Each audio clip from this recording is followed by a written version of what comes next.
All right. Next up, we kind of want to talk about why is it called Gibbs free energy, right? What's the free mean, and why even use Gibbs energy? We remember delta G tells us about spontaneity, with the negative being spontaneous, positive being non-spontaneous. But we also remember delta G equals negative T delta S of the universe, right? If you think back to then. So again, why can't you just use delta S of the universe and multiply by temperature and make it negative? Why make why make another unit called Gibbs free energy?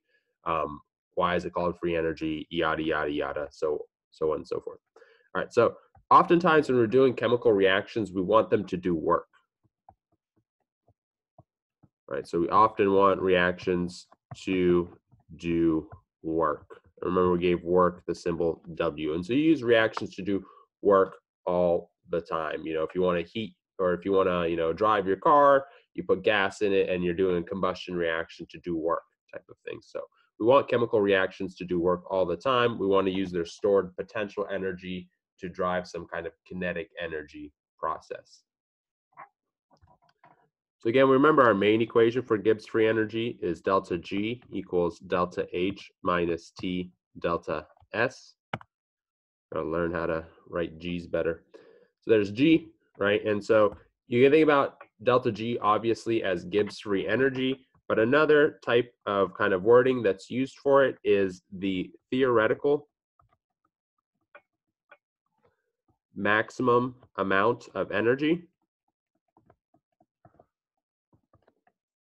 that can be used to do work.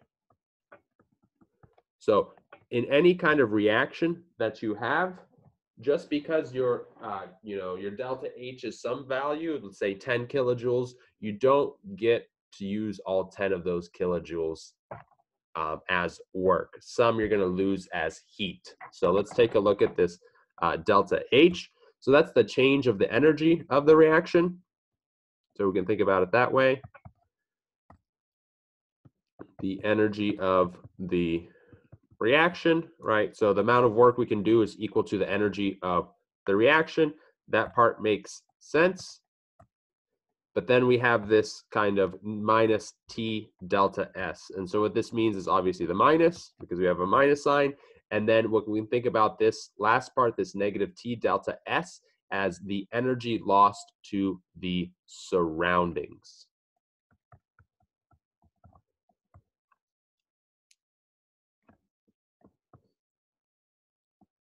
Surroundings, right? So generally when we're talking about these kind of exothermic, when we're talking about reactions used to do work, generally we're talking about exothermic reactions. So this part here is negative, that actually then lose entropy. So this part right here is negative, which makes the overall thing positive here. And so anytime you do a reaction, you try to get work out of it, you're going to get some energy from the reaction, but you're also going to lose some to the surroundings. So there's a lot of good videos out there. You can take a look at, why is it called Gibbs free energy? Why is delta G the maximum energy for usable work? That kind of thing. There's a lot of cool videos and little clips that show you why this is always true. And so this is also sometimes referred to as kind of nature's heat tax. One of the books uses this kind of wording. I like it. And so the same thing we're grabbing from both of this equation and this kind of delta G equals delta H minus T delta S is, even if your system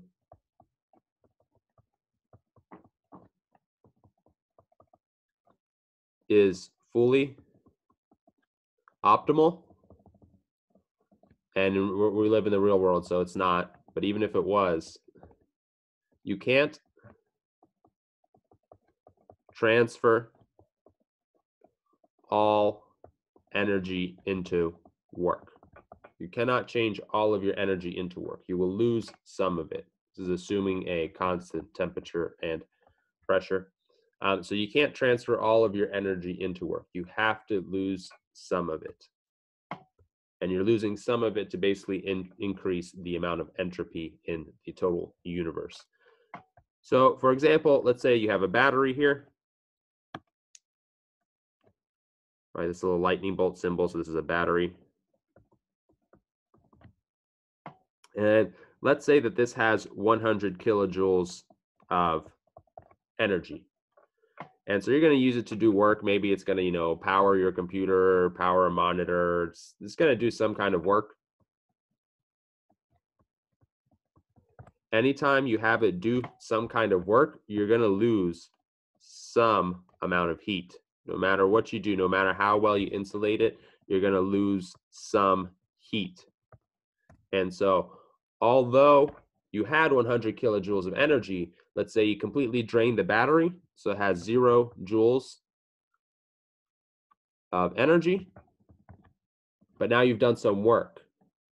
You might think, oh, well, I could do up to 100 kilojoules of work with that. No, you cannot, because you lose some to the surroundings as heat, right? So you end up with 0 joules of energy and less than 100 kilojoules of work done.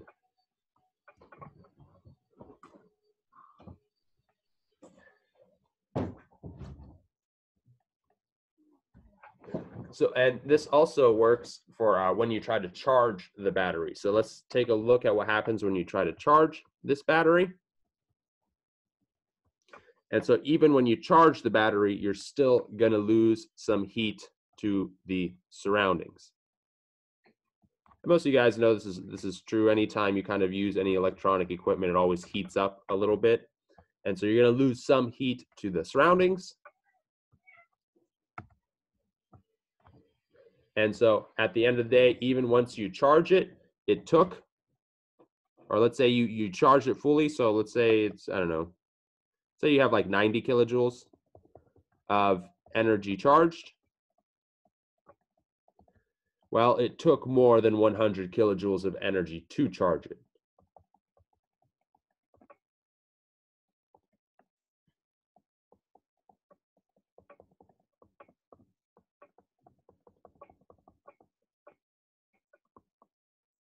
Right, and so you'll never have a kind of a perfect battery.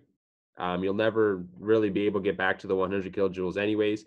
But even when it does, when you have 100 kilojoules of energy, you try to do some work with it, you're not going to be able to transfer all 100 kilojoules to the work, and vice versa. When you charge it, let's say you try to charge it up to 90 kilojoules of energy, well, it's going to take more than 90 kilojoules of work to do that.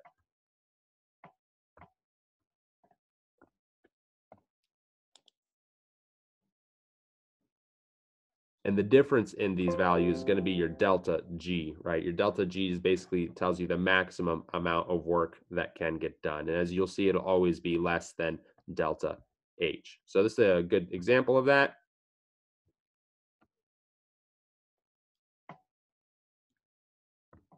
So you see you have some kind of reaction. You have graphite combined with hydrogen gas to release CH4. And so you can see the delta H of this reaction is negative. So there's 74.6 kilojoules of energy that's being released, and you want to use that to do some kind of work. Maybe you made some kind of, pencil hydrogen car battery. I don't know, whatever. So you're thinking, oh, look at that. This reaction, it releases this 74.6 kilojoules of energy. I can then get 74.6 kilojoules of energy work of work done. And the answer is no, you cannot, right? You can't do that. Your maximum work will actually just be equal to your delta G right here. And so you can see that the maximum amount of work is only 50.5 kilojoules, only 50.5 kilojoules. What happened to the rest of the energy? Well, that rest of this 24.1 kilojoules was the minimum heat lost to surroundings. And this is assuming a very, very close to ideal scenario. In real life, you don't have this ideal scenario, so you're not even getting this much energy in real life. Just another demonstration of the same picture.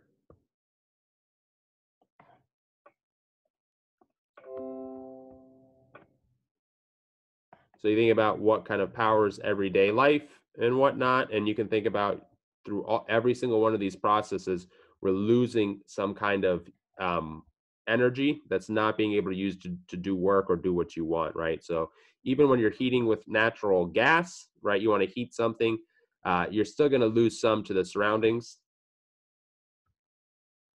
And so say, you burn enough natural gas to get 100 kilojoules of heat where you finally want it, or you're going to lose some in the intermediate process.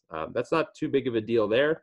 But when we're talking about electricity and how we generate electricity, you can see that every step that you take causes a loss in efficiency, right? So you can never have 100% efficiency, but then the more steps you have in between, the more you're going to lose.